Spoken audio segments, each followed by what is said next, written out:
when we are lost in pain, we cry out your name, and you are faithful, faithful through all things. That was a really, really nice song, brought back some memories. Good night, everyone. Good Good night, good night, good evening. Good evening. Hi. Hi. I'm really happy to be here with you for a number of reasons. I remember coming to Longdenville Church once and I got lost. I was driving around in the area and I was aware that I was very close to the church, but I could not find it. So I am happy that I am actually at Longdenville Church and I don't have to wonder if I would get lost. I am here. While I am in my house, I am in Longdenville Church. So thank you so much for the opportunity to come to your church without getting lost. You're welcome. Tonight, I am happy to present to you during your Family Life Week. And I trust that whatever we talk about, it would really be an inspiration to you. I know we are not at church and people are home comfortable, but as far as possible, could we turn on our cameras? I mean, if you can't, if you're not camera ready, don't shock us. But as long as you are camera ready, it would be nice for me to see who I am talking to instead of just talking to the names in the little boxes. Thank you so much. So I was given a very interesting topic, interesting for a number of reasons. Number one, it is talking about the single person's dilemma, and part of the title of my book is the married person's dilemma. So that was interesting. And also because part of what I was asked to talk about, it talked about the dangers of being by yourself for too long or something like that. And that should be interesting. So we are going to have a bit of a conversation this afternoon. I don't hope to be doing all the talking. I hope that you would be brave enough to respond even behind your cameras. So first of all, can I see the hands of all the single people here tonight?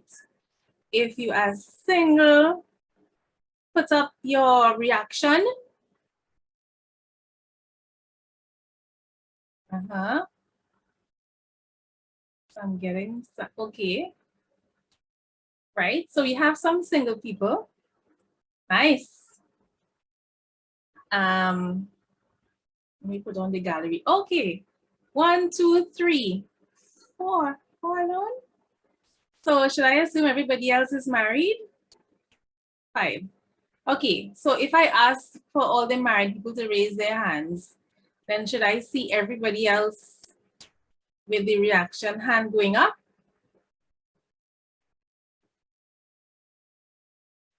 All right, so the married people are outweighing the single. So maybe the single people are just a little late. They had a busy day and you know they're coming in a little late, but they will be here with us. So the title this afternoon, we're talking about when am I eating cake? The single person's dilemma. And the question that I want to throw out to you as we begin is, what do you think we'll be talking about? So anybody, what do you think we'll be talking about? You can put it in the chat or you can unmute your mic and give a response.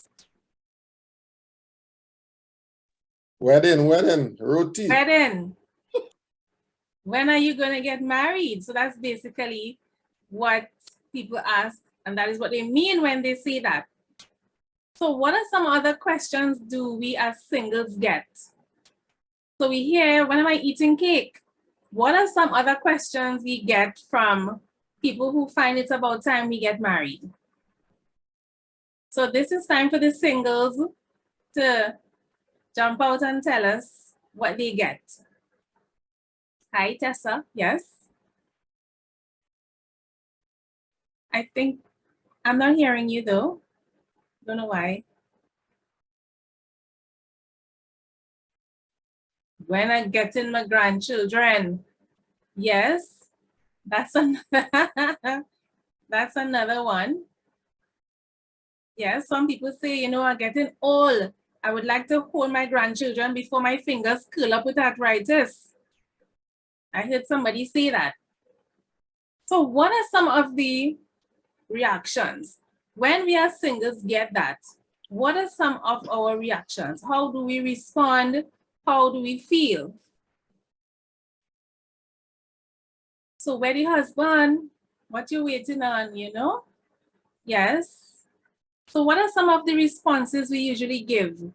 I recently told somebody I'm overqualified. I'm overqualified for the position of wife, so that's why I'm not married as yet. So I also tell people, you know, I think I came up to the docks a bit late and all the ships have sailed.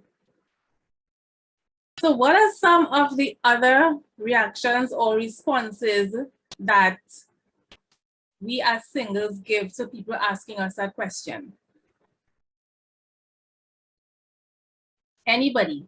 So if you're married now, he's on his way. I like that. So even if you're married now and before you got married, you used to get those questions from the married folks. What were some of your typical responses? I'm waiting on the Lord, right? What is taking his time more than the perfect queen for me? That's right. I'm hearing somebody like their mic is unmuted. Somebody wants to say something? Okay. I'm not sure I want to get married now. Yes, I'm not sure. Because the married folks are not really giving us a lot of inspiration, if we're honest. They're not really setting very good examples. No stones throwing at the married people here, but I must say that a lot of times we are singles, we look on at the married people and we don't see a lot of very good examples and we don't really see a lot of motivation to move from our perfectly happy state of being single to being married. What are some of the reasons that people try to pressure us singles into getting married? A number of reasons, and here are some of them. First of all, there is a big fear of us falling into sin. Because we always hear that, well, since I was a child, people got disfellowshipped when they got pregnant. Of course, it is one of the sins that we say is an open reproach to the church, so you were disfellowshipped. So from the time they see you dating somebody, talking to somebody consistently, they're ready to ask for cake, they're ready to tell you they need to start making their dress, they're ready to pay you off. So it is in really good intention. They don't want you to fall into sin. So that is one of the reasons that they ask. Also, they are happily married. There are some people who are genuinely happily married and they would like more people to experience what they are experiencing. So they would like you to hurry up and get out from this supposedly temporary state of singleness and come on over to the good side of marriage. So that is one of the reasons as well. Also, piggybacking on that, there are lots of people who believe that being single is just a temporary state. So you're just there for the while. In fact, they believe that marriage is a better state than singlehood. So hurry up and come out of this and come across to being married because it is a happier side. It is where you're supposed to be at a particular point in your life. There are lots of people who believe that after you finish secondary school, you go on to your degree, and then you go on to a husband, and you make your children, and that's the cycle of life. And if they see that somebody is not going through the proper routes to get to that cycle, they are probably moving along slowly. They try all in their power to try to see how they can get the wheels on the bus going again. So yes, they believe that it is one of the things that you have to accomplish in life. So why are you still single at this point after you have already accomplished a couple things in your life? The truth is there are some people who believe that it's better that you get married and then get a divorce than not to have gotten married at all. I have actually heard people say that. So being single is such a bad state, or it's such a temporary state, that it is better that you get married and it didn't work out. And you can say, well, yeah, you know, I was married at some point, but it didn't work out, than to say, okay, I was never married. So those are some of the reasons why the married people try to pressure us single people into getting married. Now, the thing about it is that people who are single are aware that they are single. And for a lot of people, it does not make them feel very good about themselves, especially if you are a single person and you're not single by choice. You really would like to get married, but it's just not happening. Somebody reminding you over and over is not going to help you. So for some persons, it could actually make you feel depressed, make you feel bad about yourself, because you are being reminded that even though you want this thing to happen, it's not happening. It's almost as though, what happened? Nobody want me? It's almost as though that is happening, and you are given a constant reminder about that. And of course, that is not a good thing. What can happen sometimes when singles are pressured into getting married is that they miss a couple steps. If you are dating someone and you are not ready, but you're getting the pressure, if you are trying to work things out with yourself and you are not at the stage where you're ready to couple with someone and you feel pressured, then you actually skip a couple steps and rush along and get into this married state that everybody is pushing you into. And what can happen is that this state of marital bliss that the married people are trying to push you towards, you might actually not experience that, because you skipped a couple of very important steps along the way of self-discovery, along the way to getting to know this person that you are considering as a life partner. So this is just a hint. This is just me telling the married people, the people who are happily married, that pressuring us singles is not a nice thing. I know your concerns. I know what you're up to. I know that you're trying to make us be happy just as you are happy, but there are quite a lot of us who are really happy. And like somebody said in the chat, we are waiting on the Lord. So let's move on to why some people are single. Why some people are single. So let's get some responses from the chat. Why are some people single? So somebody said in the chat, waiting on the Lord, he's taking his good time, molding the perfect queen. Why are some people single? What are some other reasons? So you can unmute your mic or you can put a response in the chat.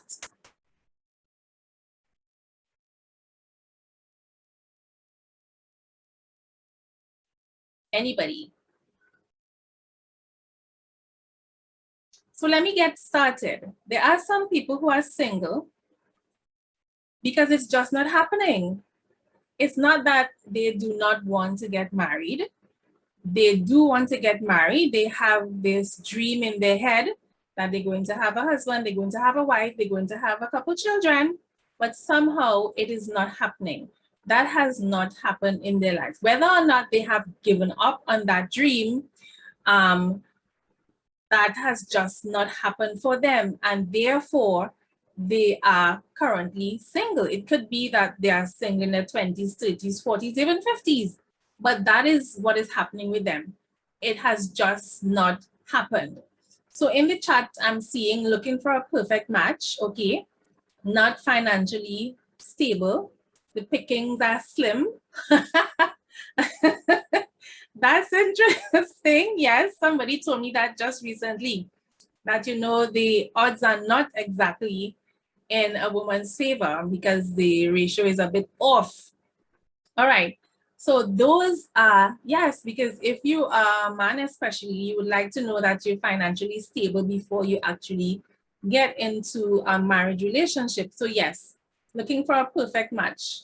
In this world where it seems as though the rate of divorce in Christian churches is just as high as the ones on the outside, it is really important for you to look and really stick around for somebody who you believe is your perfect match. Somebody told me once there's nothing as perfection, but I do believe in perfection. I believe there's somebody who is going to match you perfectly. The two persons may not be perfect, are not going to be perfect. However, where I am weak, then you are strong. When I probably be quick to speak, my mouth is probably hot, and the other person has a way of calming me down. So I do believe that there is something as a perfect match. And it's important that we take our time and evaluate situations and let people show us who they are. And like they say, when people tell you who they are, please believe them, right? So that is one of the reasons, and your 3 from the chat as well. Also, another reason why some people might be single still is because they're working on themselves. They're developing themselves before getting into a coupled setting. It is important that you understand what your values are. It is important that you understand what you're going to stand for and what you're definitely not going to stand for. It's important that you understand what your deal breakers are before you decide who you want to couple with. I've heard a number of persons say, you know, I'm not happily married, or probably they're already divorced or separated. And the reason is that now that they're married over a couple years, they've now discovered themselves. They now know what they want. They now know who they are. And that has nothing to do with the partner that they are currently with. So they're now realizing that the person that they are is not a perfect match for the person that they got married to. Now, in my mind, if you discovered who you were before you got married, you would have cut down on your chances of that happening. So one of the reasons that people remain single for a while is because they're taking some time to discover themselves. What am I going to put up with? What am I actually looking for? What are my deal breakers? What are my non-negotiables? So that is another reason why people delay. Yes, people might be coming around, people might be up in their Facebook DMs, but no, you need to work on yourself before you put yourself with somebody else, or you might just end up making somebody's child miserable. So let's not make somebody's son miserable. Let's not make somebody's daughter miserable. Let us work on ourselves first. Another reason is because they are happily single. There are people who are happily single. I know it's very difficult for a lot of people to accept, but there are some people who were gifted with singleness. God has gifted people with singleness, and they are genuinely single. There are people who don't believe that, and so they come up with all kinds of theories like, you was hurt before, so you're afraid to love again. You don't want to get married because you see so much people breaking up. So there's always some sort of reason why you are single, because people have difficulty accepting that somebody just might be genuinely happily single. So that is another reason why some people might be single, because that is the state that they plan to continue in. And in that state, they are serving God. In that state, they are serving others. In that state, they are living a very fulfilled life, okay? So that really is a thing, happily single. Another reason why people might be single is because they're working on overcoming their traumas. Now, when people talk about traumas, they normally think of something in particular. But a trauma can be different for several persons, and a trauma would affect different people in different ways. When you're single, you know what to avoid. You know what your triggers are. So you don't necessarily have to deal with them. But when you get married, that person that you are partnering with might not know exactly what all your triggers are. And chances are they might do something very innocently, and you would explode on them, and poor innocent person don't know what just happened. So it's important that even though we are single and we believe that we are fine, for us to really be honest with ourselves and ask ourselves if what we are experiencing or what we experienced in our past, if it is something that we have completely healed from, if it is something that we have sufficiently healed from so that we can move on to somebody without bleeding on that person. Because sometimes we have scars that really would not disappear, but we can function and we would not make anybody else's life miserable because we have healed sufficiently. So maybe the person is dealing with their traumas, taking some sort of therapy or counseling, trying to overcome this because they understand the importance of getting rid of these before you end up into a couple setting.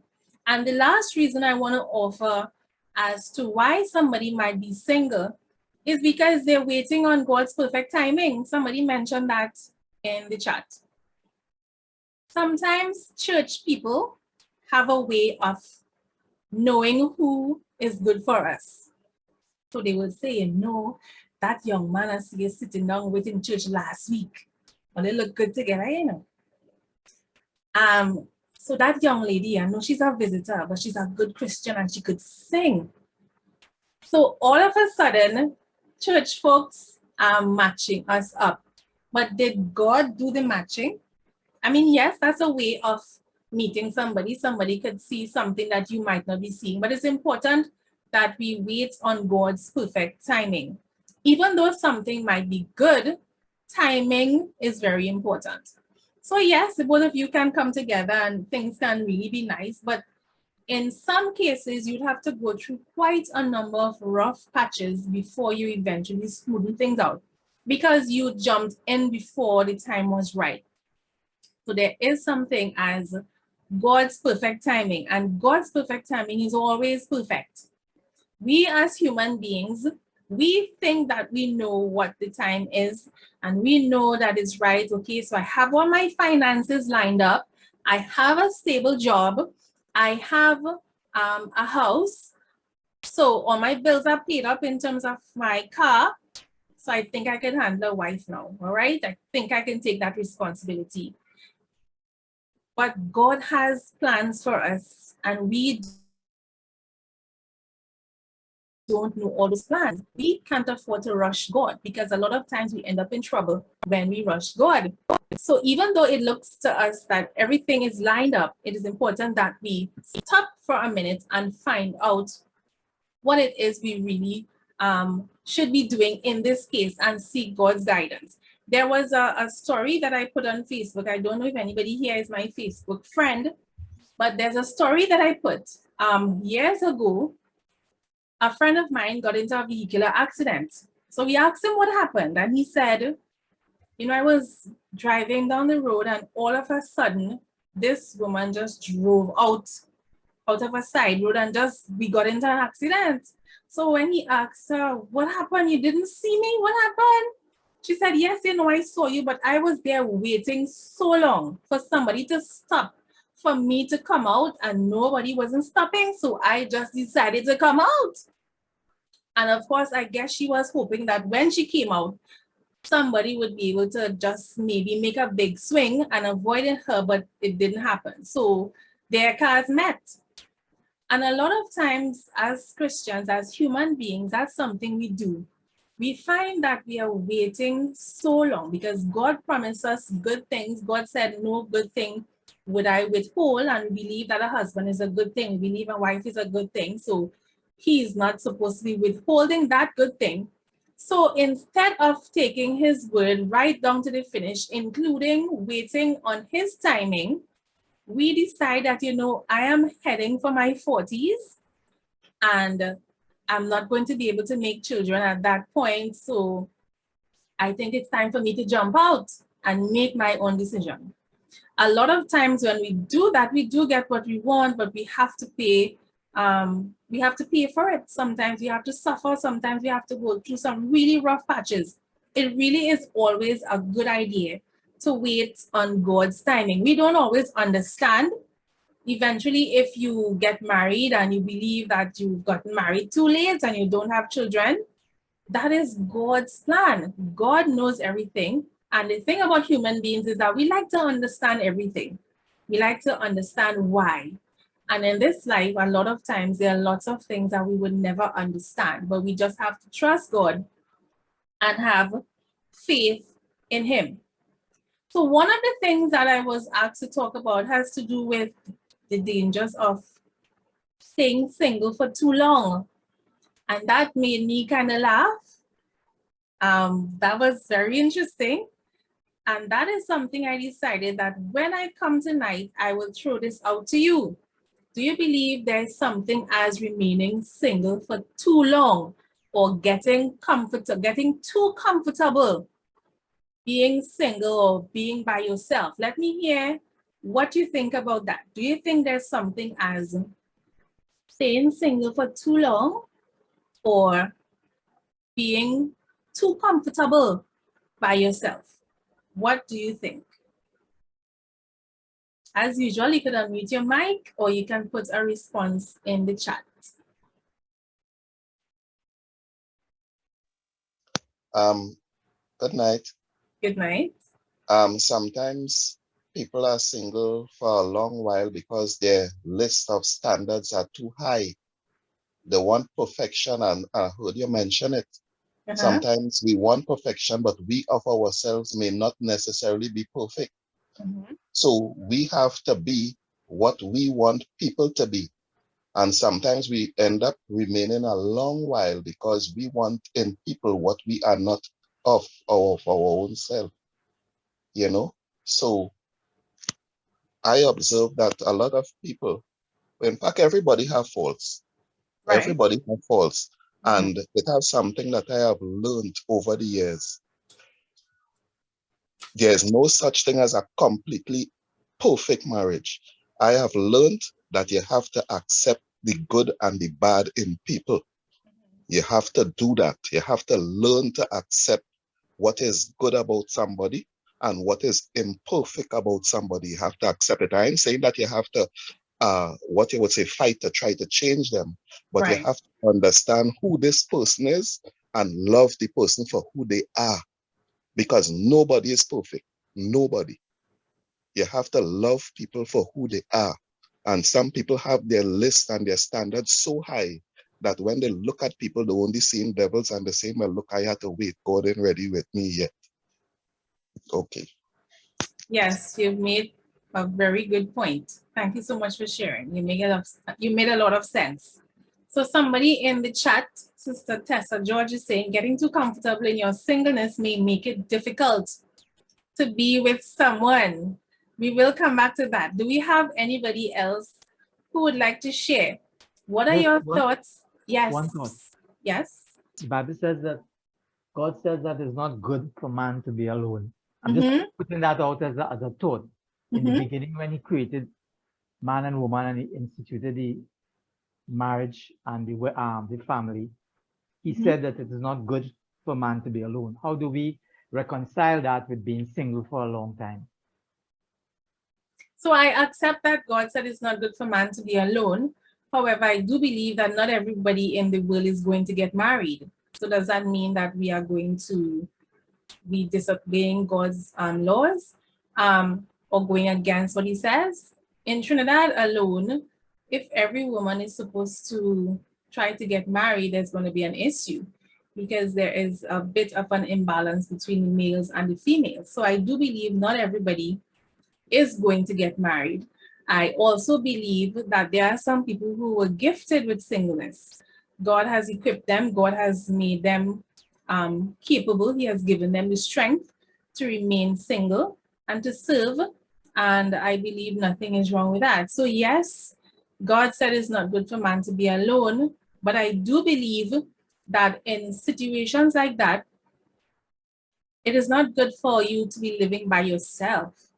If you're living at home by yourself, if you get sick, if you fall at night, there's nobody there to pick you up.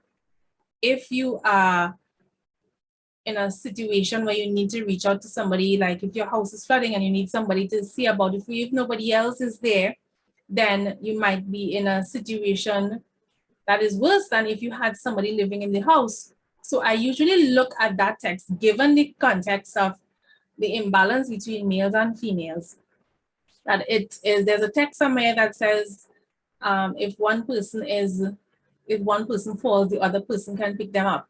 And I do believe that in that context, we can say it is not good to be living in the house by yourself. In case of emergency, it really comes in handy if somebody else is in the house with you.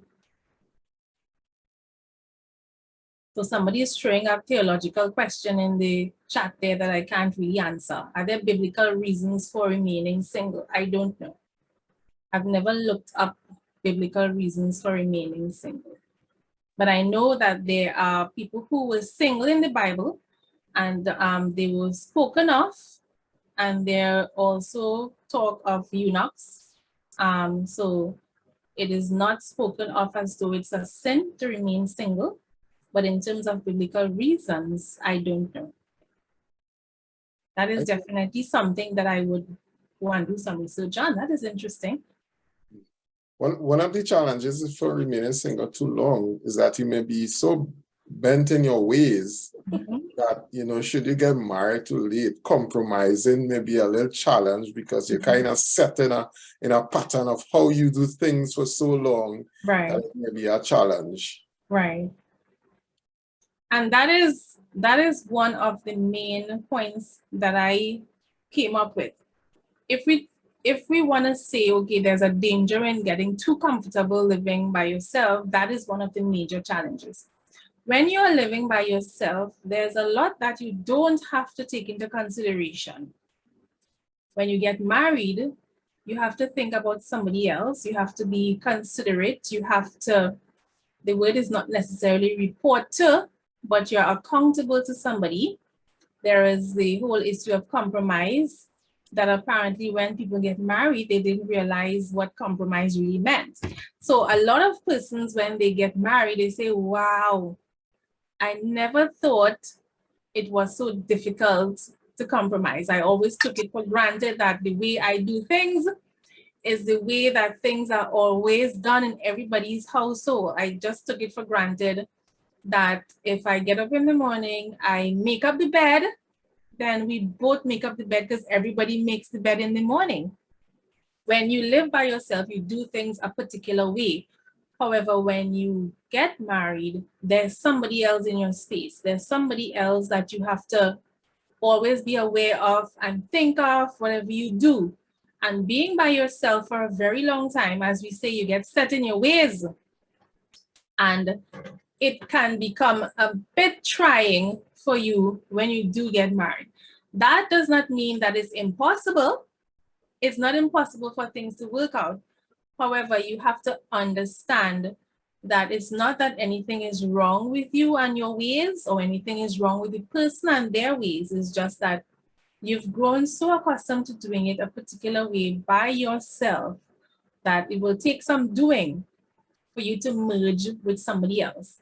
A lot of persons say, you know, when we just got married, the first couple of years were really rocky, because it's so different when you're dating somebody and you're just going to visit them, as opposed to when you're living with them and they're up in your space all the time. So it can be a little bit tricky when you do eventually get married after living by yourself for 20-something, 30-something years. But it's not impossible, but that is one of the challenges, definitely. Question. Yes? If you, there is a school of thought that says that, I'm speaking of for women now, when they become very educated and they move up in whatever aspects of their lives, they tend to not be able to find somebody who they can submit themselves to, and hence they remain single.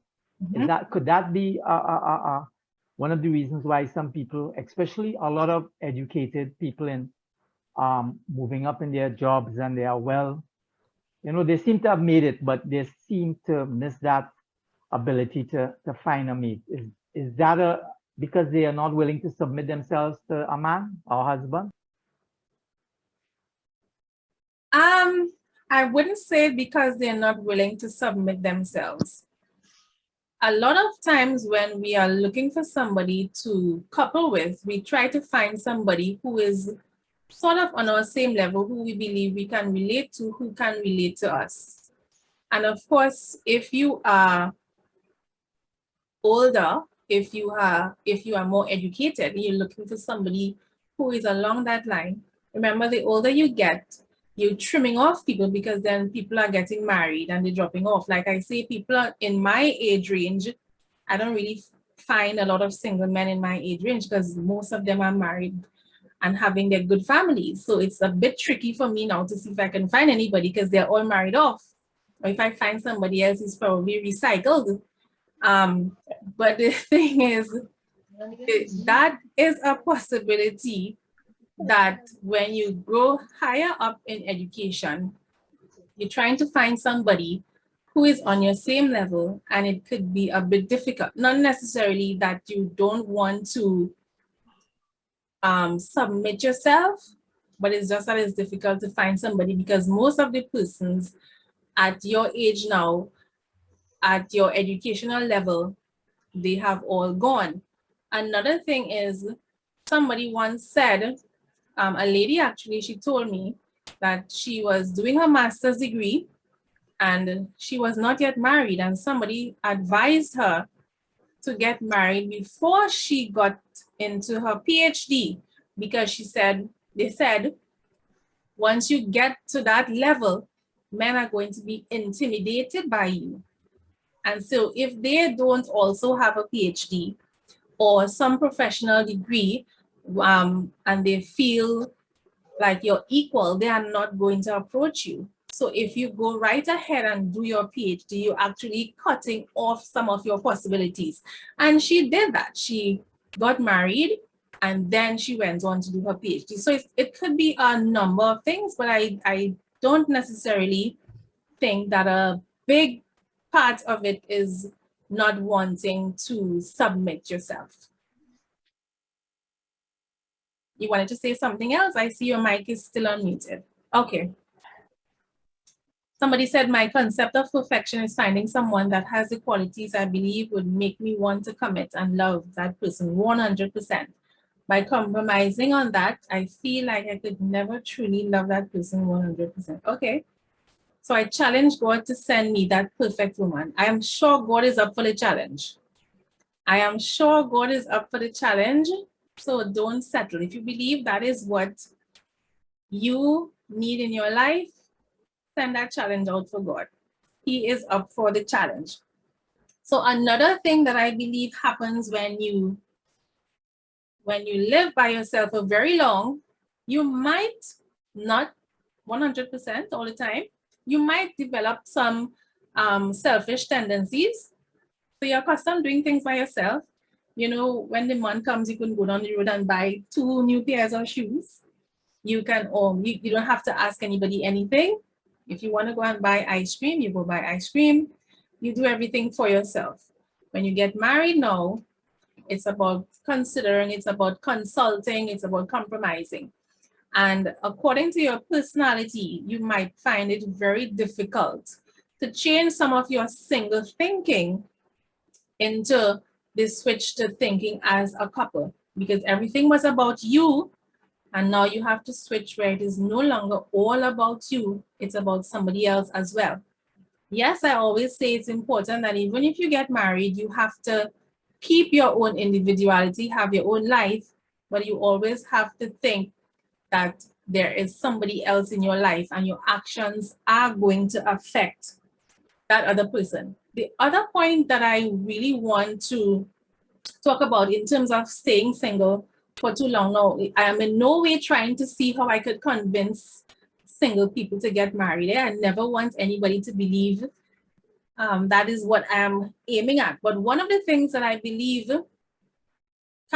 you cannot get too much of when you get married as opposed to when you're single is the thing that we were talking about, the compromise. When you get married, you have to think about somebody else. You have to be considerate. When you are single, there are lots of those things that you don't have to consider. Somebody was asking me, so wait, so you want to rob yourself of your character building experience.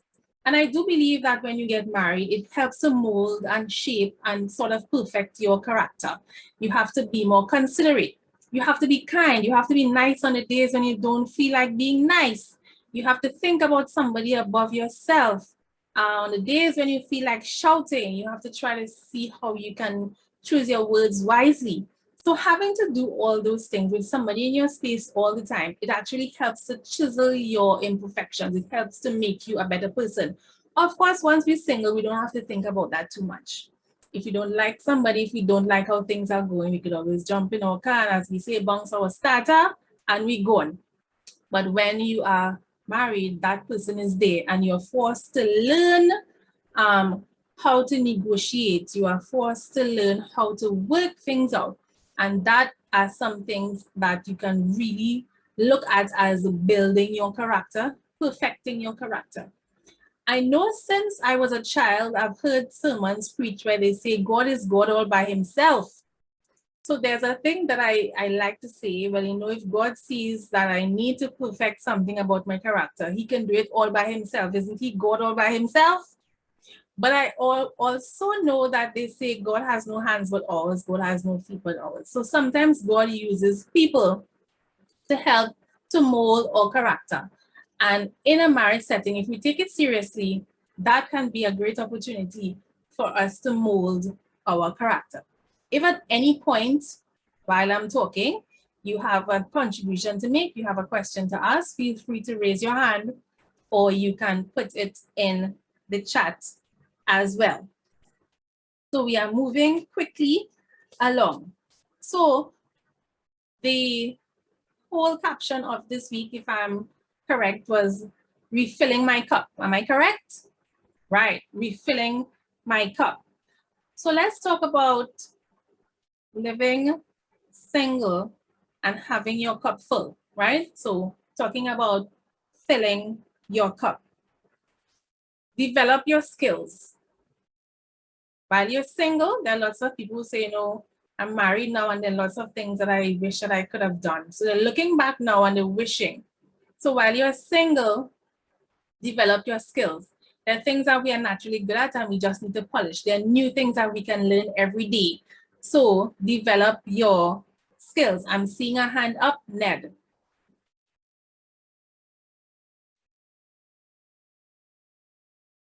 Yes? I'm seeing Ned's hand up. You can go ahead. Go ahead. Yeah, here I want you to explain more to me, right? When you say, when you're married, right? You maintain your own individuality and live your own life. What I mean, right. How are you going to do that?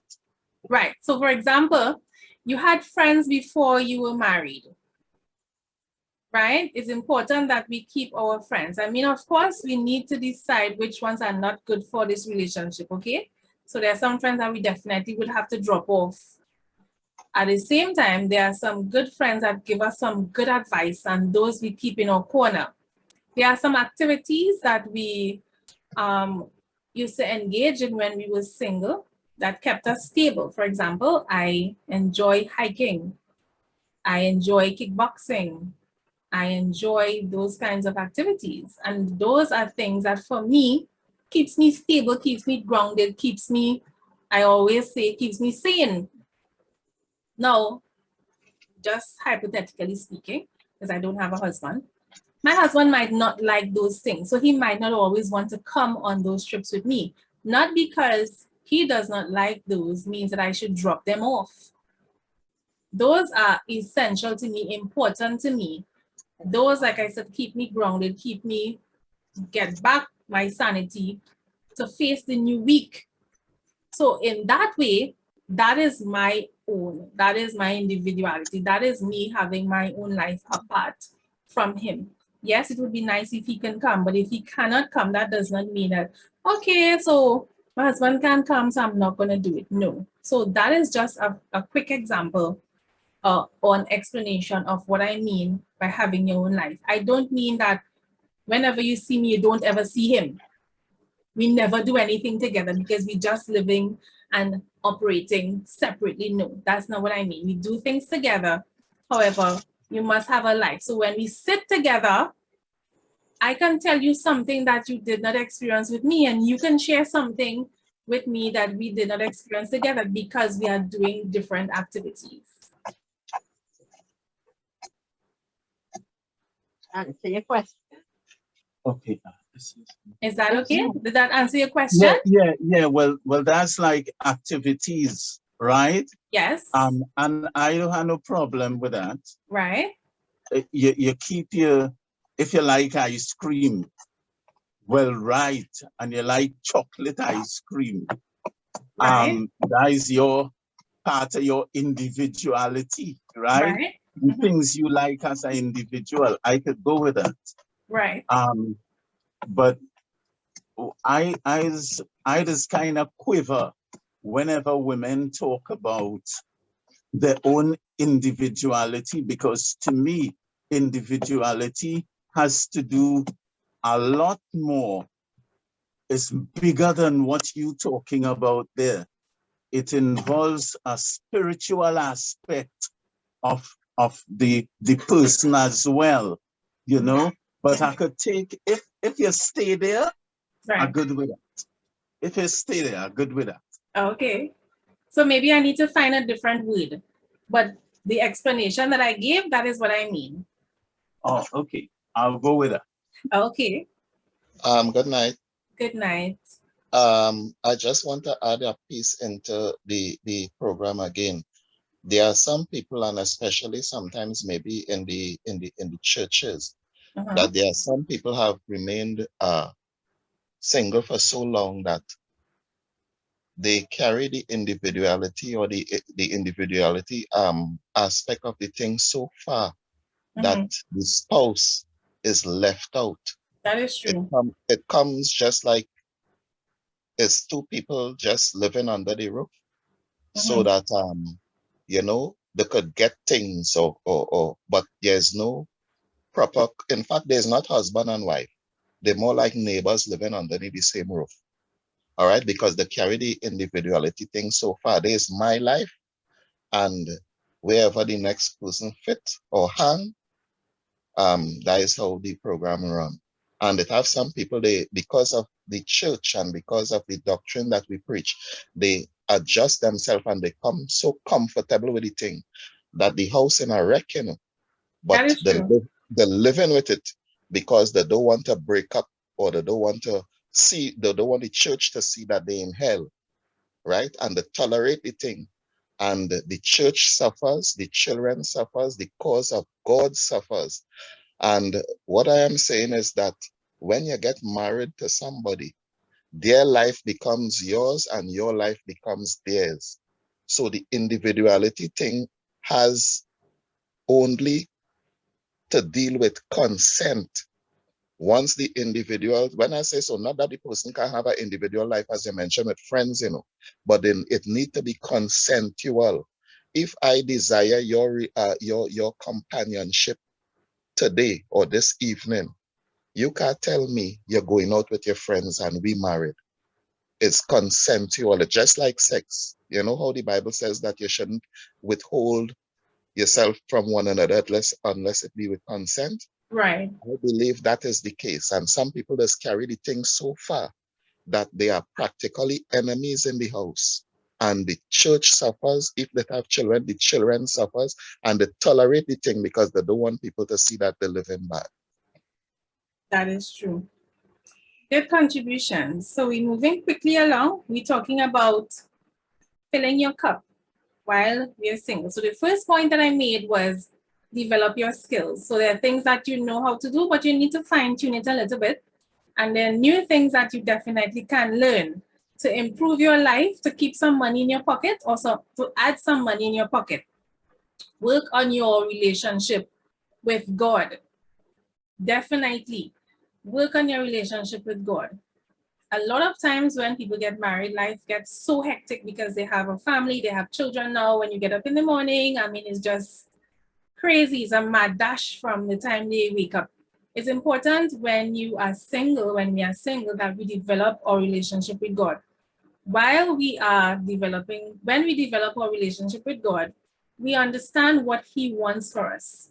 We understand the purpose that He made us for. We understand His will because we have a relationship. We are talking with Him. It's not a matter of only going to Him when we want something or when we're ready to plead to Him to send us a husband or to send us a wife. It's a relationship that we already have with Him.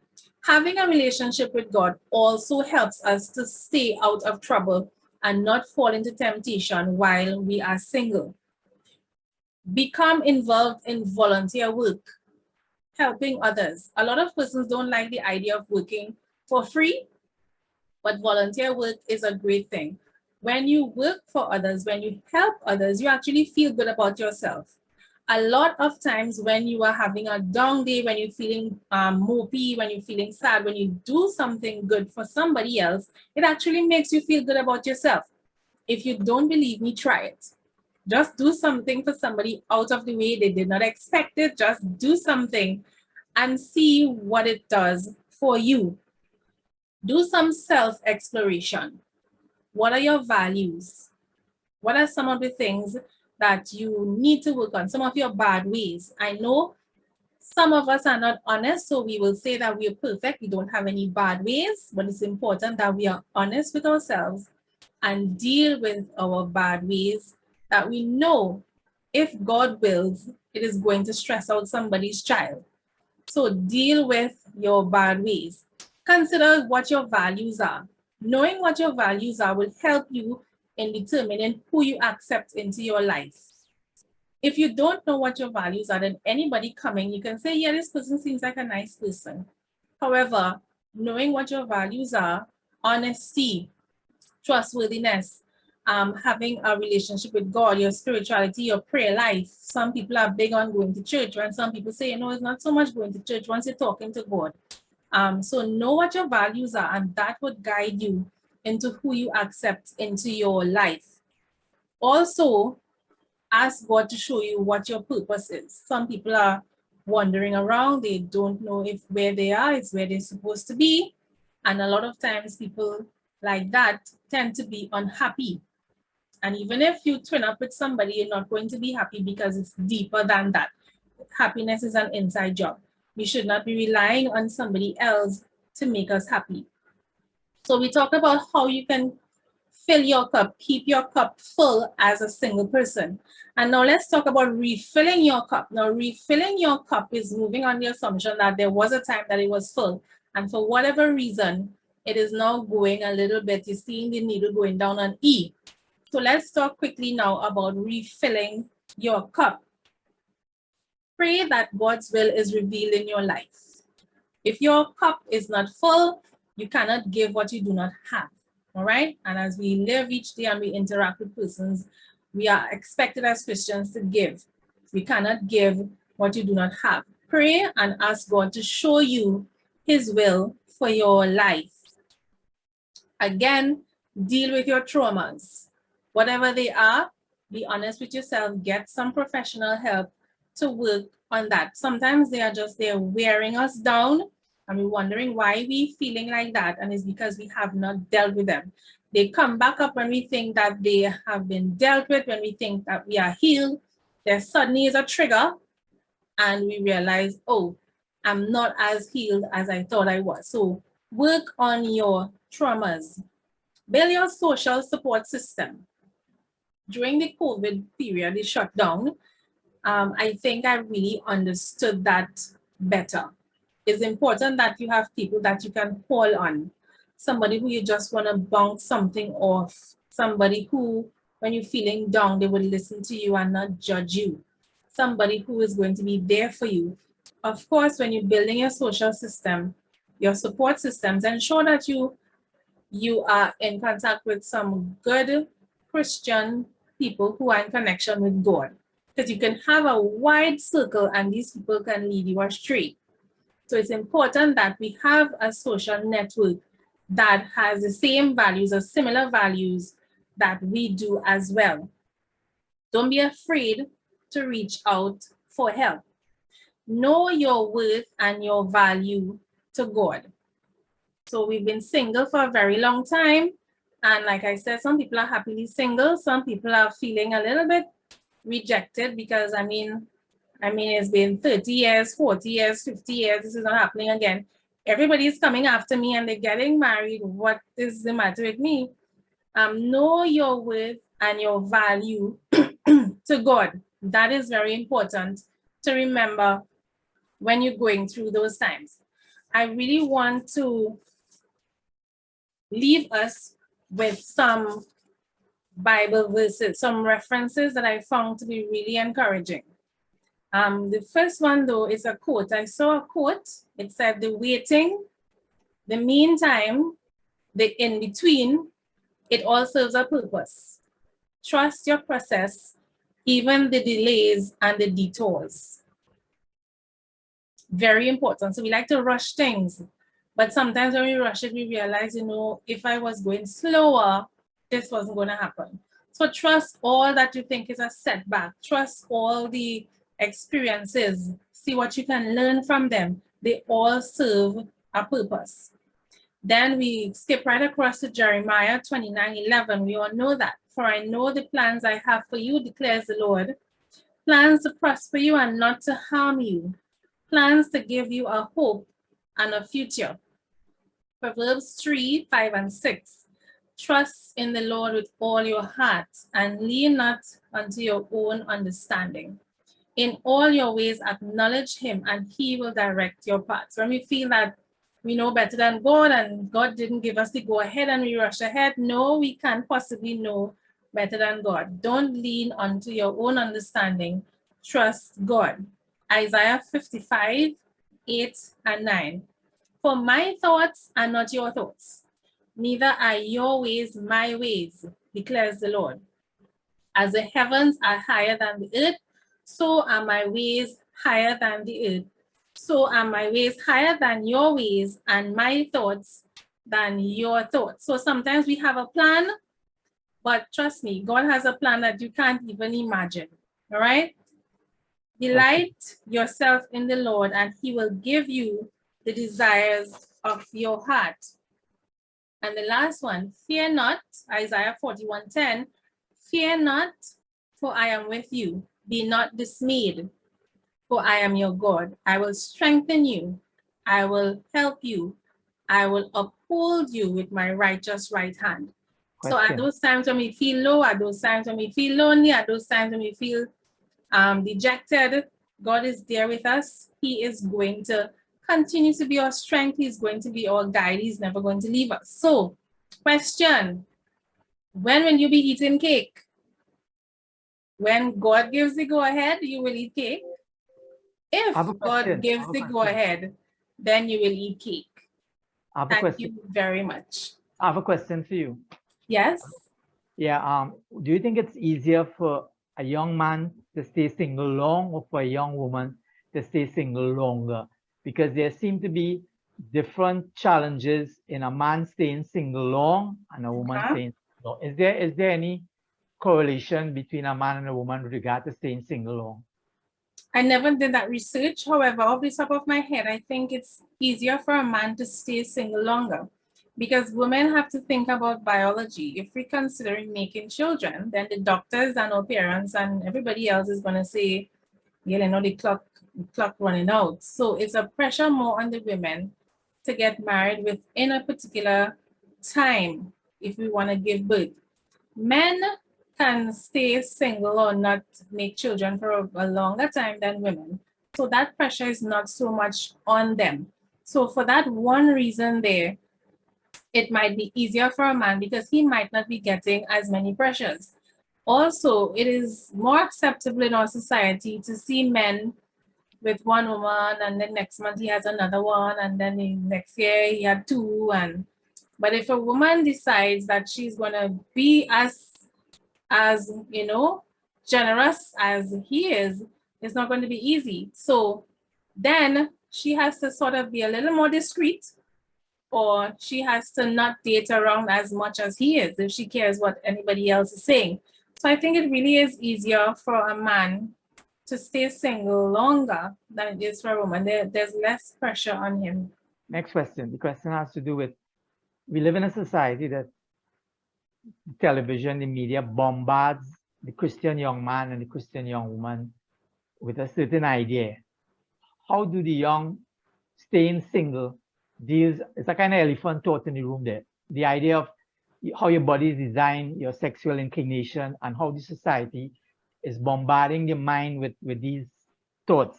How do staying single for a Christian young man or Christian young lady, how do they deal with that kind of pressures?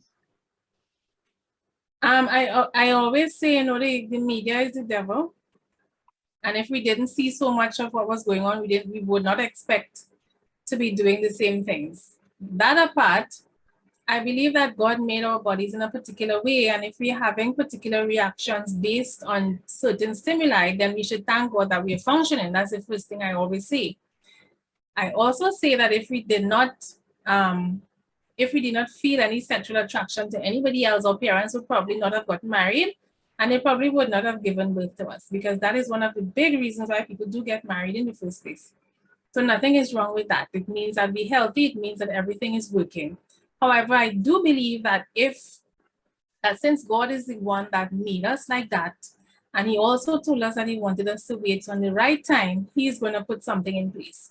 God doesn't ask us to do anything that's impossible to do. So I believe among a number of other things that we can actually do to prevent ourselves from falling into temptation, I believe that asking God to work out something for us and help us through this is one of the great ways. God says that, the Bible says that there's no temptation that has come our way that God didn't experience it. And whenever we are faced with temptation, he has a way to provide an escape. And the only way that we fall is when we do not reach out to him. There are lots of times when temptations come to us, and when we fall and we look back, we can see that we could have avoided it. The important thing is to stay close to God, ask for his guidance. Sometimes we fall into temptation because we kind of wanted to see how far we could have gone, and we just fall.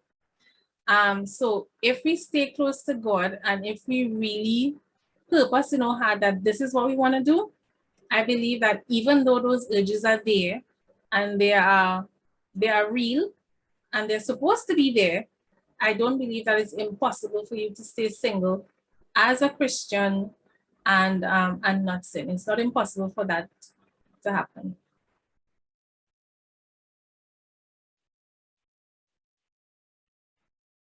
So if there are no more questions, if there are no more contributions, that was the end of my presentation. I trust that I made some sense to you.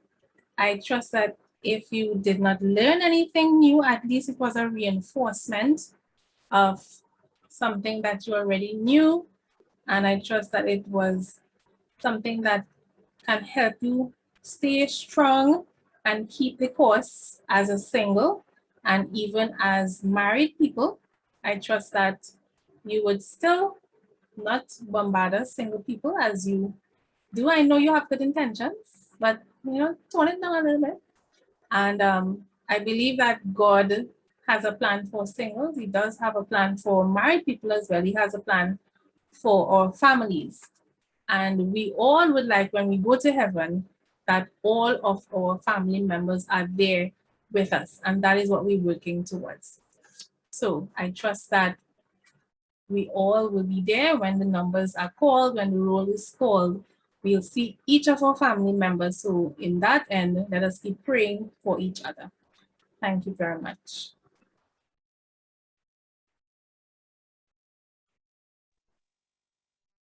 Thank you, Rebecca, for your presentation. Thank you for being a part of our program.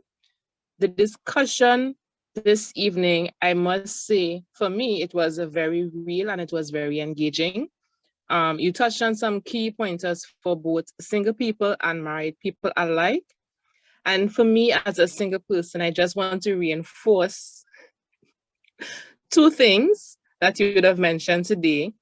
So just a note to married persons, as single people, we know that we are single and it may not be a comfortable place for everyone. So be mindful of what you say to single persons and how you say it, okay? And to our single people, seek God's guidance and wait on his perfect timing. And finally, trust the process. Everything happens in God's perfect timing. So Rebecca, thank you so much again for being a part of our program today. And we welcome you to try visiting us at Longdenville physically at any time. Back over to Barry and Kimberly. Thank you so much, Sister Beckles. Excellent start to a week of Family Life Enrichment Week. Thank you so much for your presentation this evening. You know, and as we go this evening, Barry, could I say something a minute, please? sure. Sister Rebecca, it's good to see you after so many years. I don't know if you remember me, but just Yes, I remember you from Hammond. it's good to see you so long, and it's wonderful presentation. So keep up Thank the you. Thank you. Thank you so much.